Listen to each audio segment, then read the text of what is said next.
of the country, and also we'll be having a live link with our very own, that is John Jacob Kuria, who is in Nyeri County, to give us an update on the Endarasha Hillside Academy. Earlier on, he had a time to engage with our various colleagues on another platform, but here he will give us an update on what the government is stating, given that yesterday they clearly stated that they have accounted for all the students there. You can talk to us on our social media platforms at KBC Channel 1 and at Abdiaziz Hashim 1. And of course, we start off on that particular note where 42% of Kenyans seeking care in health facilities have symptoms of severe depression, according to a 2021 study.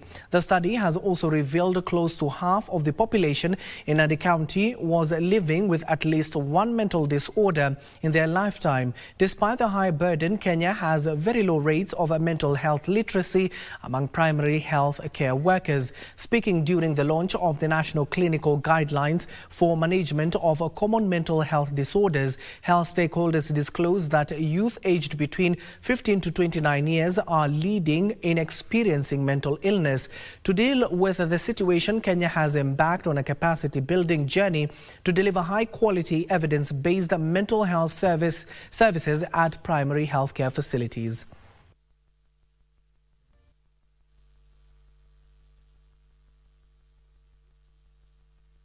I appreciate the fact that the government has worked very hard to improve the number of health workers in the country,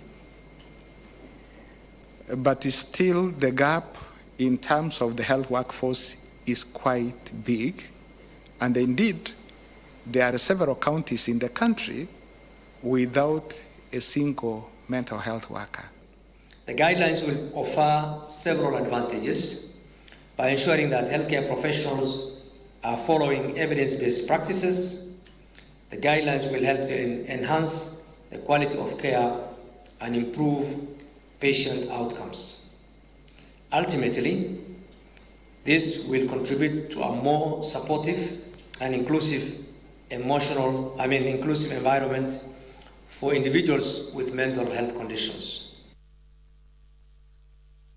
And in other news, a section of Meru County residents are demanding answers of the amount spent by the County Assembly in legal fees as a result of various impeachment motions against the Governor Kawira Mwangaza.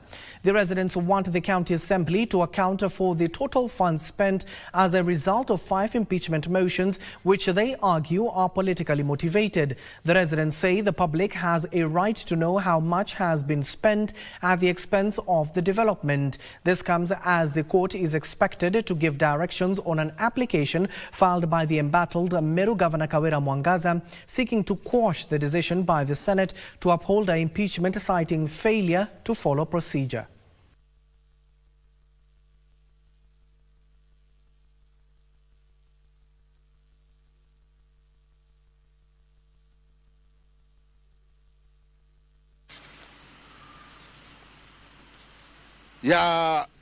Mi ile pesa tu nataka kujua, ile ya kuchangiwa nini, hiyo sitaki kujua. Ile pesa nataka tu kupewa breakdown yake.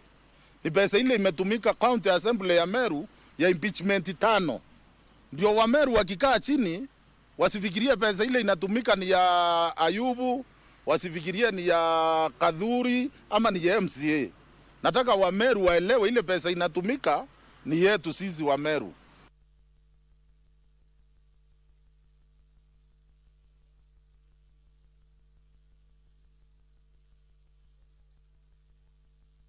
As and when the story develops, we'll duly inform you in our subsequent bulletins. Right now, I want to take you live to an event that is currently happening where the CS for Labour and Social Protection, that is Dr. Alfred Mutua, is currently addressing members of the Fourth Estate on Labour Board, National Wages Council and Seafarers Council to discuss on the labour relations in the country and the 6% wage increase. Let's listen in to the CS Labour, who is currently addressing members of the Fourth Estate.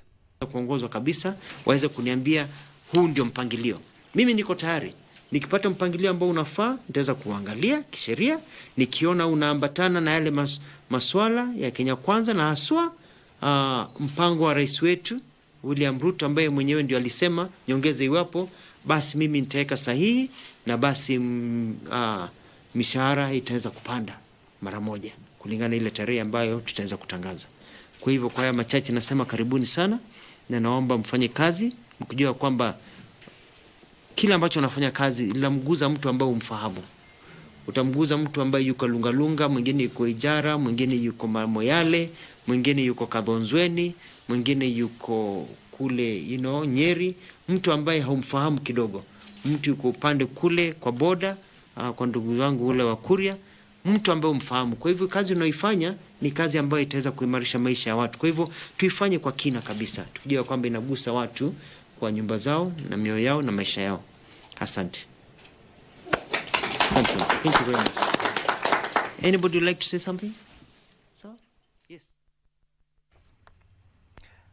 Well, you can see that is a briefing that was being held by the CS for Labour, Alfred Mutua, addressing certain labour issues within the country. You do remember even the Kenya civil servants had issued a strike notice, and of course the CS was duly addressing questions that he has been posed to by none other than the members of the Fourth Estate, and we'll duly inform you in our subsequent bulletins. We've just said more not just on the seafarers but other labour unions, given that the ministry is handling some of the unions that have brought forth their issues. You do remember just the other day the teachers had issues, and of course they met with the CS of Labour. You also know the aviation workers had an opportunity to meet with the CS of Labour, and we'll duly inform you more on that.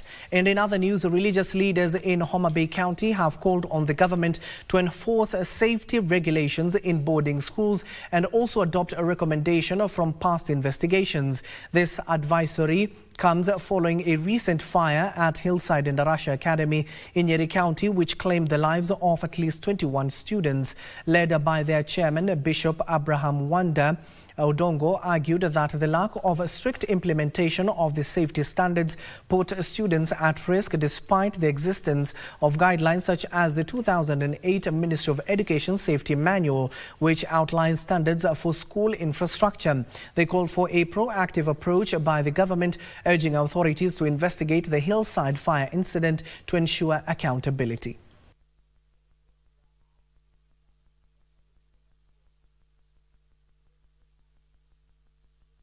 This is something that is almost cyclical. It is almost predictable. At some point in time, riots, fires, and loss of lives in our schools. The government has been putting up task forces. They have been appointing people to these task forces. Obviously, a task force must bring back a report and a finding. Where does this government implement these findings? And we want that report to be made public and not after 10 years. Soonest, because the government is working day and night, 7 days a week.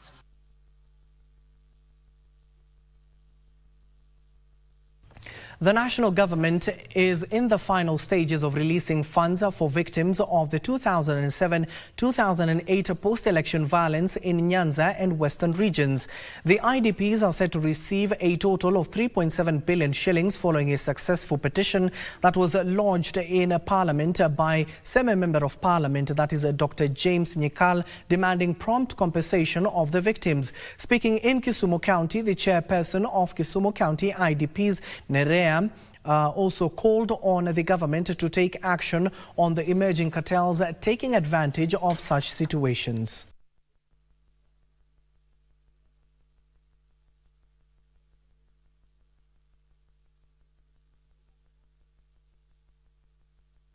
Tunashukuru kwa sababu tulipata maelekeo tukisimamiwa na Mheshimiwa Dr. Nyikal akipeleka petition kwa parliament, ikaenda through.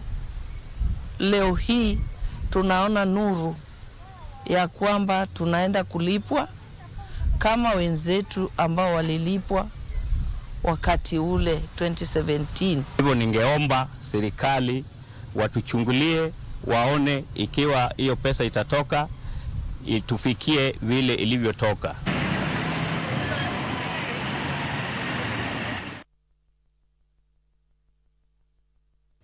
Elsewhere, Bondo town in Siaya County has been designated the county's financial and business hub. Siaya County Governor, that is James Orengo, challenged area leaders and residents to create an atmosphere that will woo and accommodate investors in the town.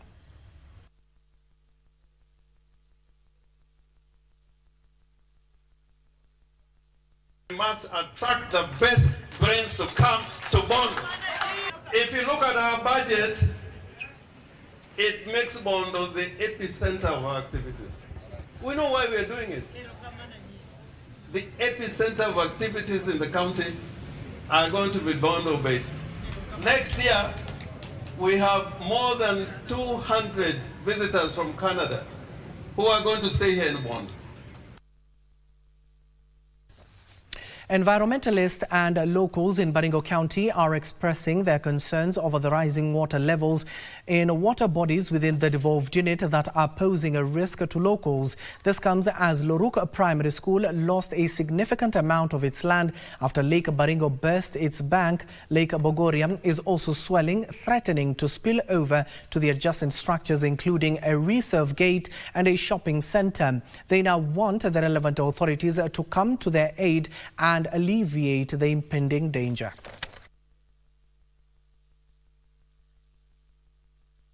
Water aquifer might have broken, it might have cracked due to saturation of water aquifers, and some crevices has been broken, has broke. So the water is percolating from the aquifers to the lake.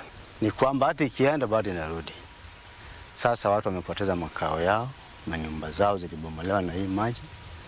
Wengi hata wanaishi kwa zile milima mnaona huko. Na hii maji inasonga usiku na mchana. Sijui tutahamia wapi, sijui tutakula vipi, sijui tutakaa wapi.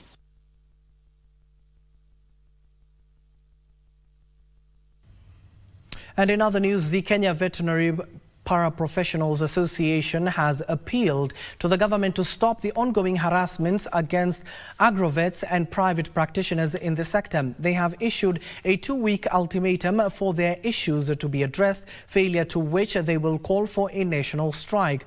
Addressing the press in Naivasha, senior officials of the association noted that over 100 agrovets had been closed across the country due to harassment continued to be unabated. They pointed an accusing finger at the Veterinary Medicine Directorate for the arbitrary arrest of registered members since May. The role is uncomfortable because, as we have said, agrovets consist of many other things like agrochemicals, we have fertilizers, we have animal feeds. So it's majorly even the farmers who are suffering. They must finish up with quacks before they come to deal with professionals. The VMD, I believe they should come, before they harass these professionals, they should visit the premise for licensing. There is surgeons signing for us so that we can practice. Yet you went to school and you qualified. In my own view, the moment you qualified, that one is enough for you to come out and practice.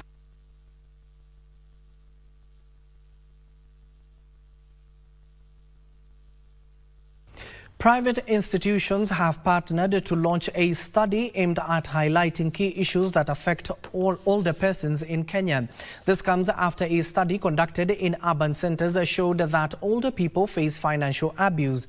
The study, which has been rolled out in Siaya County, will further be extended to Kisii, Embu and Kilifi counties.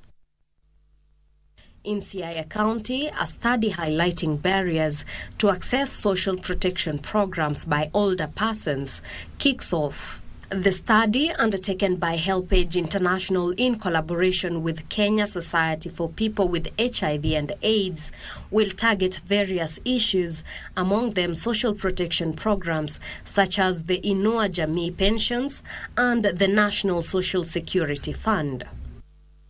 The program officer for HelpAge International Kenya, Rose Bwire, said similar studies will be conducted in Kisii, Embu and Kilifi counties. She noted that an earlier study conducted in Dagoretti North, Dagoretti South, and Kibra sub-counties in Nairobi showed that older persons face financial abuse related to social protection. This information only gave us the issues that older persons face, but from an urban perspective, which then led us to wanting to know more about these same issues, but from a rural perspective.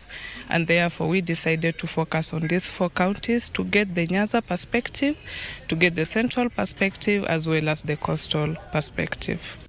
The research director at the Population Studies and Research Institute of the University of Nairobi, Professor Alfred Agwanda Otieno, said recent studies have revealed that only 4% of the older persons in Kenya receive a pension. You realize that some of the retirees take too long to have their pensions dispersed, and that is the time their income had been stopped from the salaries they were receiving. So that gap exposes them to high levels of poverty. 4 out of every 100 older persons received any pension, irrespective whether they receive it monthly or lump sum and so on. So only 4 out of every 100. So you can see the plight of the older persons. The official outcome of the study will be shared with the government and other stakeholders as part of the efforts to advocate for the rights and entitlement of older persons. For Lunchtime News, I am Teresa Mutai.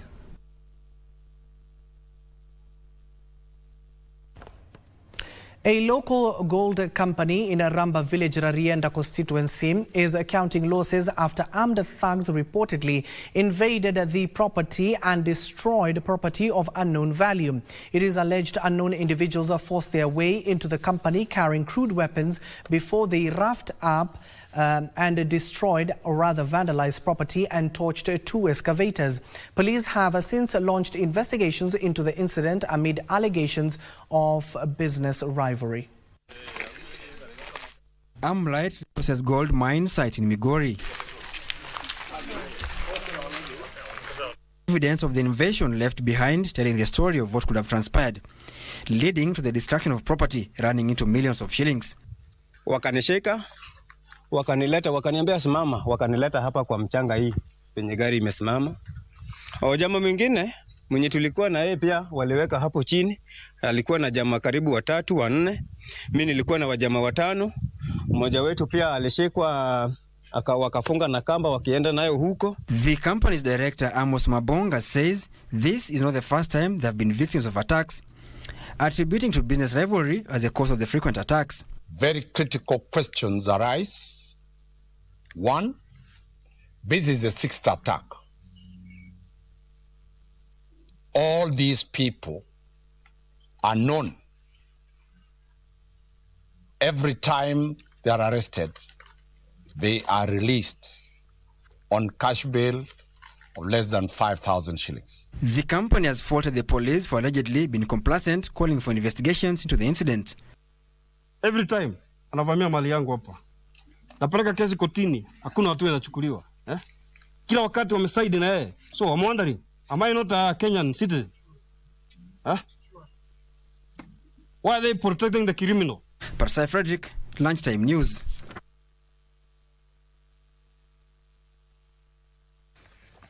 Long-distance truck drivers have decried increasing cases of insecurity along the Kisumu, Busia and Eldoret-Malaba highways in Busia County, where they allege being robbed in broad daylight. Speaking in Malaba town, the drivers, led by their chairperson, Peter Tanui, noted that the thugs are taking advantage of the traffic snarl-up, which has lasted for over 2 weeks. The drivers are calling on the security personnel to address the issue, which has led to losses.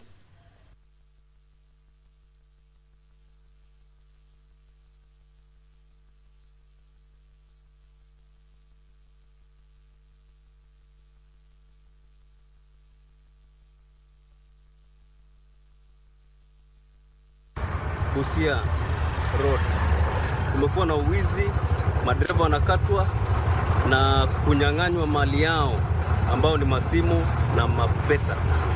Na pia kuna madereva matangi wananyang'anywa vitu zinaitwa dipstick. Dipstick ni zile za kupima mafuta, na hiyo ni pesa mingi sana, ambapo unapata dereva anaenda kukatwa kwa kampuni.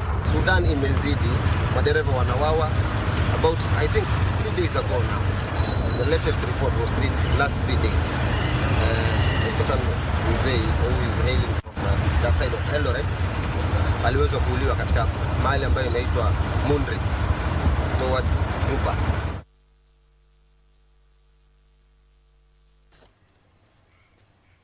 A lobby group in Homabay County wants the Cabinet Secretary for Environment to probe the alleged grabbing of the Kenya forest land in Homabay town.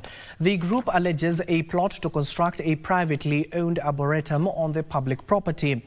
According to the environmentalist, over 30 million shillings out of the 500 million shillings allocated towards financing locally led climate action program was allocated by the county government for the construction of an arboretum without public participation. The county's executive committee member for water, Dr. Joash Alo, however, dismissed the allegations, saying the county received a 251 million grant from the World Bank under the program, which is being used to fund various water and environmental conservation projects. And that story will be coming up shortly, but it is exactly 21 minutes past the hour. We need to take our first commercial break here on KBC's Lunchtime News. But so far, you can talk to us on our social media platforms at KBC Channel 1 and at Abdiaziz Hashim 1 on those items that we have been able to share with you. And more are still on the way, including an update all the way from the Hillside Academy in Nyeri County. Don't go too far.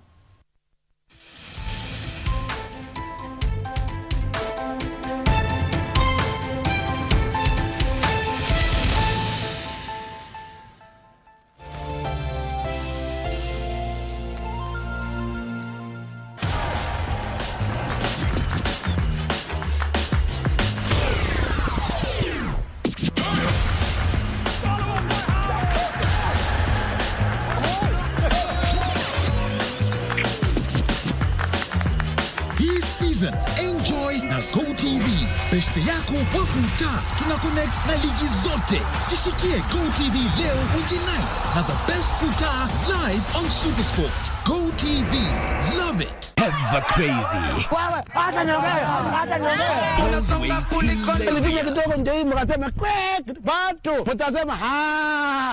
Undoubtedly entertaining. And mind-boggling. The savage netizens capturing that unique moment.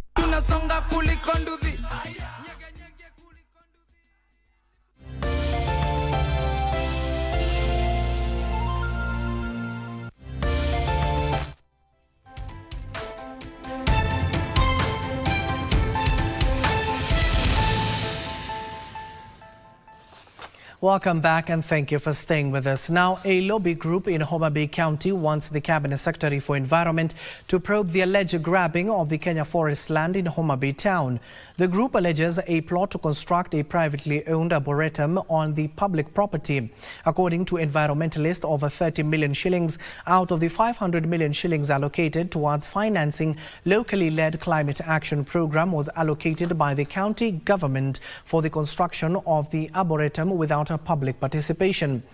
The county's executive committee member for water, Dr. Joash Alo, however, dismissed the allegations, saying the county received a 251 million grant from the World Bank under the program, which is being used to fund various water and environmental conservation projects. And I believe before the end of the year, just like the Governor's Park, the public will have access to that place. There has been a notion that somebody wants to put up an hotel, a beach hotel there. That is neither here nor there. The truth is we are partnering with Kenya Forest Service to green that environment, do a nice arboretum with a large tree nursery, because for a long time it has been abandoned and nothing has been going on there. Homabay County as a county received 358 million from Flocker Fund.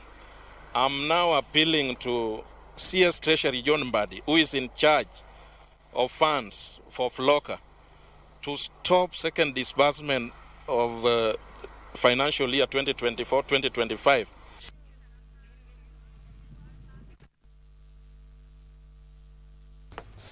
Now, a family in Juja, Kiambu County can now breathe a sigh of relief after their 14-year-old daughter returned home 4 months after her disappearance.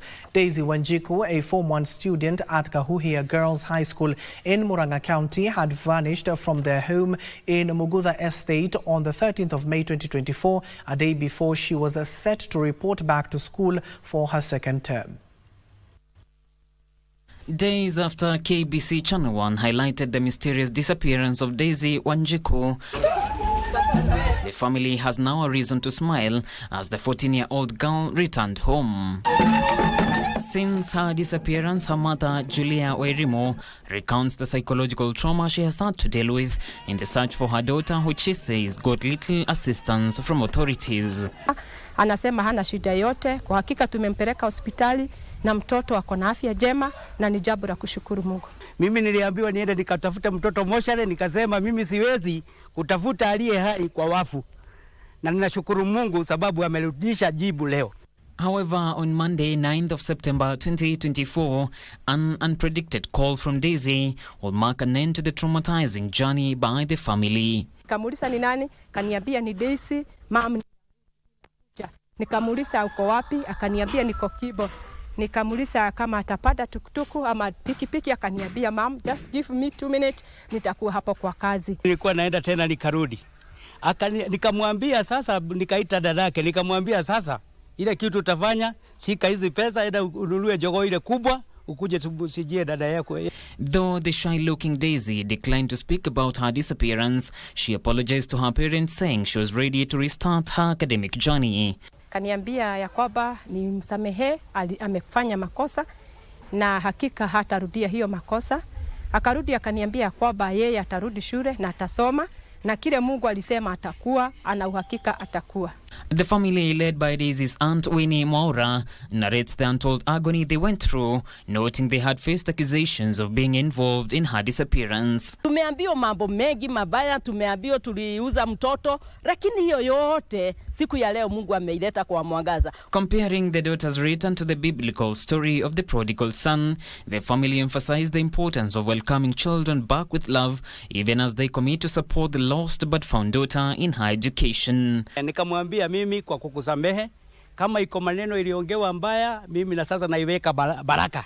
Na masomo nataka unipromise kitu moja, utaendelea na masomo. Akasema I promise. Kwa hivyo masomo najua ataendelea nayo na atakuwa daktari sababu hiyo ndio dini yake. John Kahiro for Lunchtime News.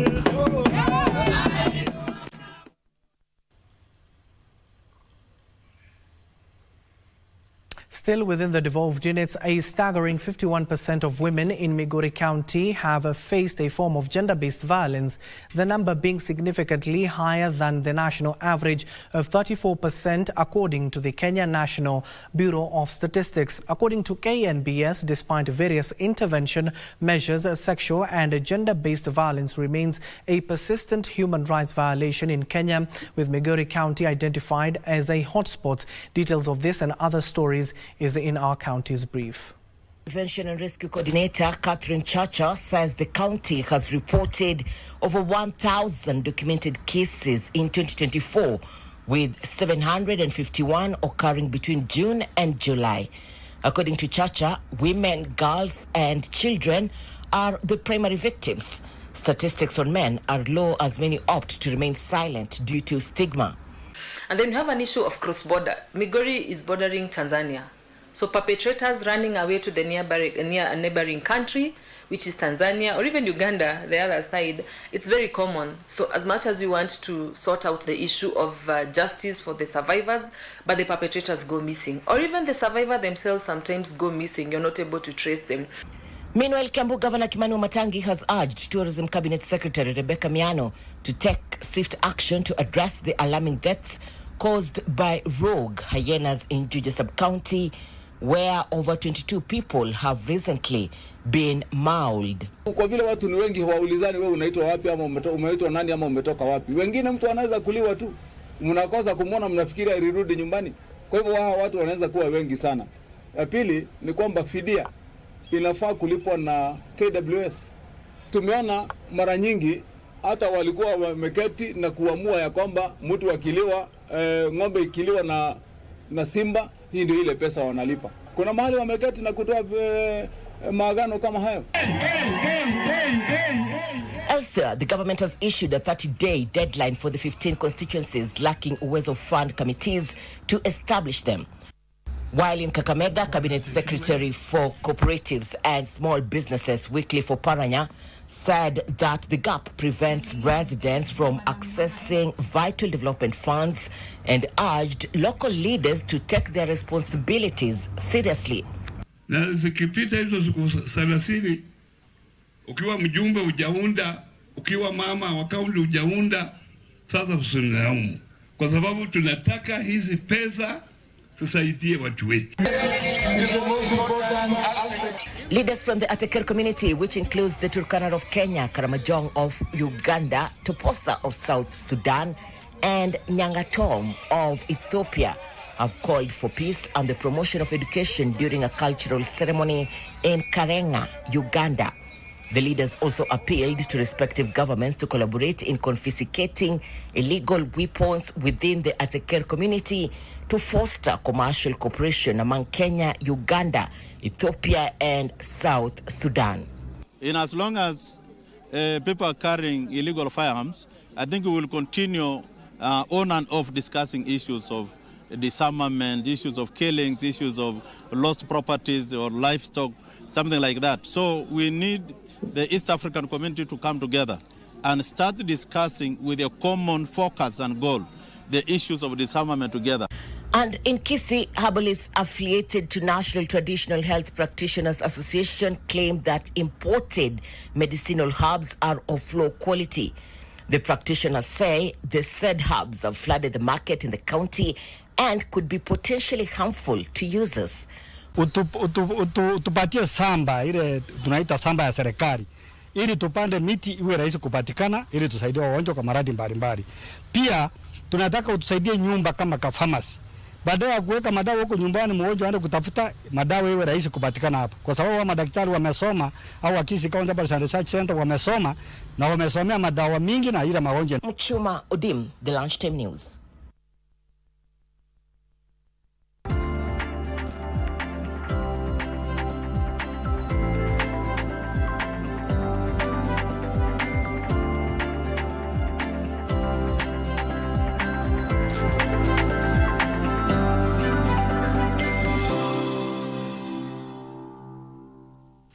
And now welcome to the world of business. Construction of a geothermal data center in Naivasha is being fast-tracked to expand cloud computing services to address the growing demand for data storage and processing.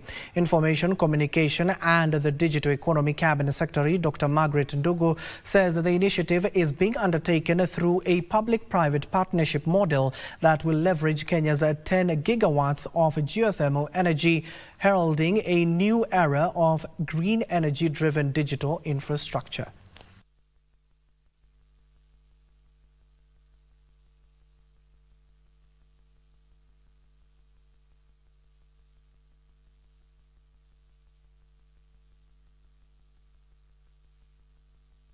Still on the digital space, digital connectivity is enabling real-time data analytics in the health insurance space, driving efficiency and transparency between insurers, service providers and the insured. MTIBA Managing Director, that is Peter, says digital connectivity helps insurers simplify health insurance through informed decision-making, while healthcare providers benefit from faster payouts and shorter payment cycles.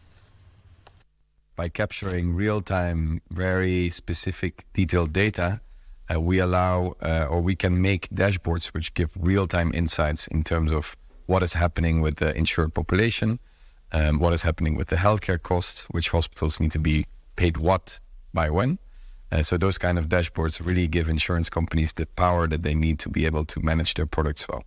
If you have the detailed information, you can also automate some of the claims assessment, which means that technology can help decide whether a claim is payable to the hospital or not. So the healthcare cost and the administration cost combined can reduce by 15 to 20%, which for insurance companies is really, and for any business to be fair, really a big impact because it can help them make better products, cheaper products.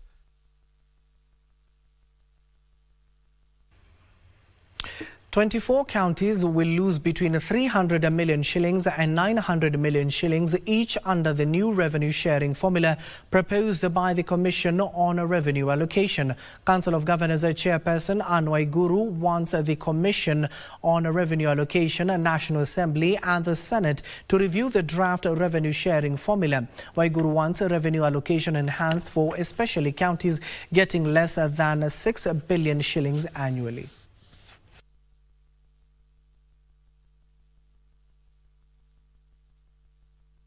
You may be aware the Council of Governors has completely rejected the proposed formula by CRA.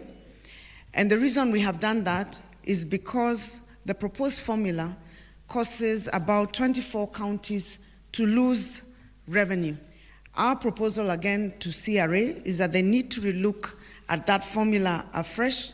We also urge the Senate and the Parliament to look at the formula afresh to ensure that whatever formula we come up with, that no county loses, and that the counties that are receiving less than 6 billion shillings, their revenue is enhanced so that the lowest is at about 6 billion shillings that would enable the minimum service delivery level at the smallest county.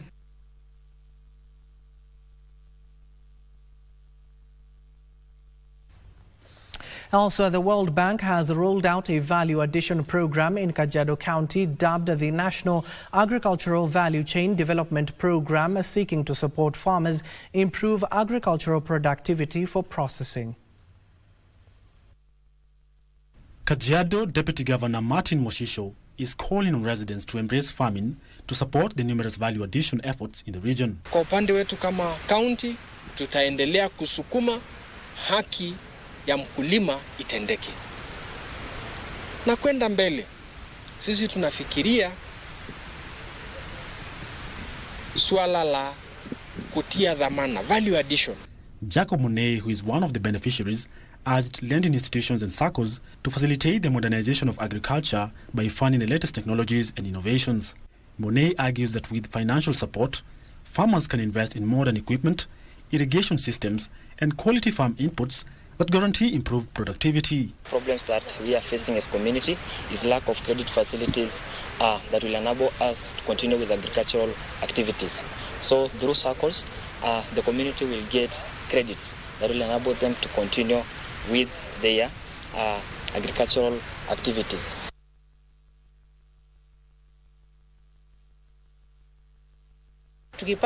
Still within the same devolved unit, Kajiado County tomato farmers are urging Kajiado law courts to speed up a case on tomato packaging to protect farmers from unscrupulous brokers.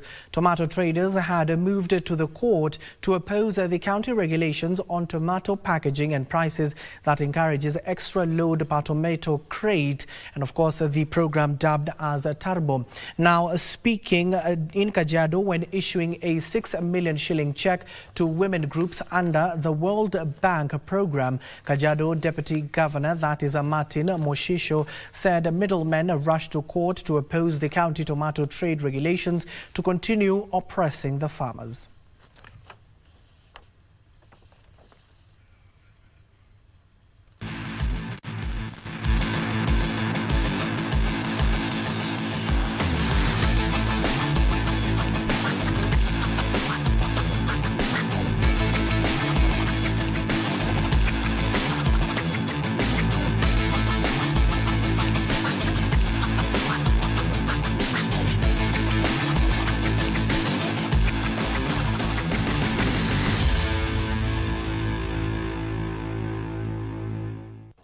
And now finally, let's play. The national soccer team, Harambee Stars, will miss the services of Captain Michael Olunga and Johnston Omuro when they face Namibia this evening in a Group J encounter of the qualifiers in South Africa. Now, this will be the first meeting between the two sides since September 2013, when the Harambee Stars picked up a 1-0 1-0 victory at the Moi International Sports Complex, courtesy of David Owino Odhiambo's 5th-minute strike. Kenya is seeking their first African Cup of Nations appearance since 2019 when they crashed out in the group stages. Stars drew 0-0 against Zimbabwe in their first Group J match played last Friday at the Mandela National Stadium in Uganda.